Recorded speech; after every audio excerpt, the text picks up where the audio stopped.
மகாநதி சீரியல்ல அப்கமிங்ல என்ன நடக்குது அப்படிங்கிறத பார்க்கலாம். ஸோ, இப்ப நம்ம யமுனா நம்ம விஜய மீட் பண்றதுக்காக போறாங்க. அங்க போயிட்டு வந்து நான் உங்ககிட்ட ஒரு விஷயம் சொல்லணும் மாமா அப்படின்னு சொல்ல ஆரம்பிக்கிறாங்க.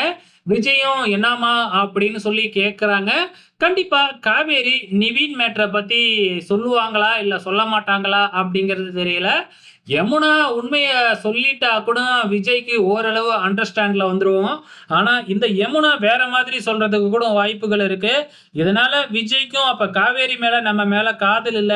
காவேரி இன்னும் நிவின் நெனப்போட தான் இருக்கா அப்படின்னு நம்ம விஜயும் வந்து தப்பா புரிஞ்சுக்கிறதுக்கு வாய்ப்பு இருக்கு. ஏற்கனவே நம்ம காவேரி விஜய பத்தி தப்பா புரிஞ்சுகிட்டு இருக்காங்க. விஜய்க்கு நம்ம மேல காதலே இல்ல அப்படின்னு சொல்லிட்டு, இப்ப அதே மாதிரி விஜயும் காவேரிக்கு நம்ம மேல காதல் வரவே இல்ல. இன்னும் நிவின் மேல தான் ஆசையா இருக்கா அப்படின்னு நம்ம விஜயும் தப்பா நெனச்சுக்கிறதுக்கு வாய்ப்புகள் இருக்கு. இதெல்லாம் எங்க போய் முடிய போகுதுன்னு தான் தெரியல. இது எல்லாமே இந்த யமுனா குட்டைய குழப்புனதுனால தான் வந்த இது. ஸோ வெயிட் பண்ணி பார்க்கலாம். எப்படியும் விஜயும், காவேரியும் தான் ஒண்ணா இருக்க போறாங்க. ஆனா நடுப்புற எவ்வளோ பிரச்சனைலாம் வரப்போகுதுன்னு தான் தெரியல. இன்னும் வேறயா இங்க வெண்ணிலா வேறயா நடுப்புற இருக்கு.